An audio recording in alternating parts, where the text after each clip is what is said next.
தேர்ல சாமி ஏத்துறதை விட அது இந்த ரிஷப வாகனத்துல மேல ஏத்துறதா ரொம்ப கஷ்டமே. ஏன்னா இதுக்கு முன்னாடி அவ்வளவு பெரிய வேலைப்பாடுகள் இருக்கு. பிரம்மாண்டமா தெரியுது பாத்தீங்களா இந்த ரிஷப வாகனம்.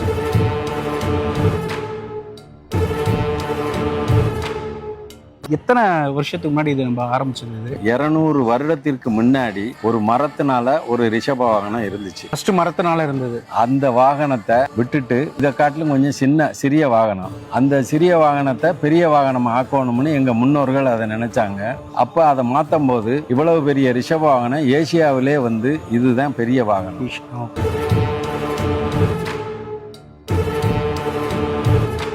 இது 32 அடி உயரம் உள்ள வாகனம். இதுல போட்டிருக்க வெள்ளி தகடாக வளைச்சு 43 பீஸ் அதுல பொருத்தி இருக்கும்.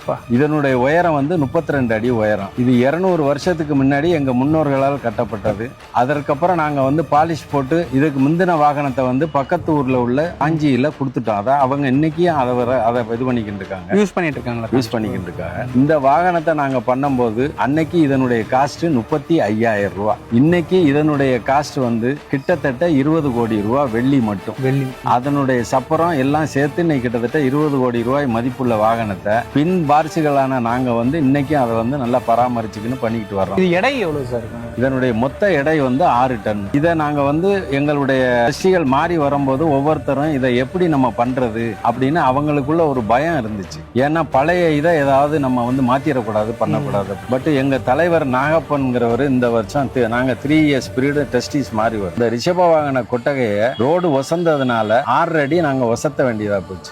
அதனால கல்லை கம்ப்ளீட்டா டிமாலிஷ் பண்ணிட்டு மறுபடியும் அதே கல்லு பற்ற மாதிரி ஆளுகளை கூட்டிக்கின்னு செட்டிநாடுல இருந்து வரவழைச்சு நாங்க அதை 6 அடி ஒசத்தி இருக்கோம். இந்த வருஷம் இந்த சேஞ்சஸ் நடந்திருக்கும். இது போன வருஷத்துக்கு இந்த வருஷத்துக்கும் எவ்வளவு அடி?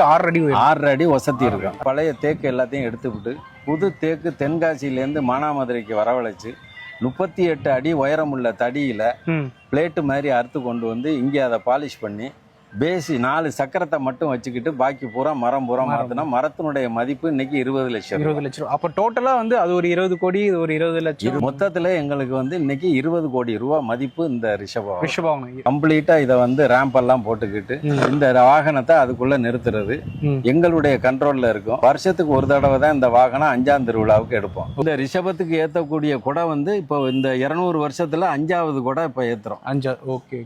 20 கோடி ரூபாய் மதிப்புள்ள ரிஷப இப்ப அண்ணாமலையார் வர போறாரு. அண்ணாமலையார் வர்றாரு. இதுல பெரிய விசேஷம் என்னன்னு கேட்டீங்கன்னா, அண்ணாமலையார் சாமானியமா மேல ஏறி உட்கார்ந்துட மாட்டாரு. ஆனா அவர் உட்கார்ந்துட்டாருன்னா அடுத்த நாள் அன்னைக்கு சாமானியமா அதுல இருந்து இறங்க மாட்டாரு.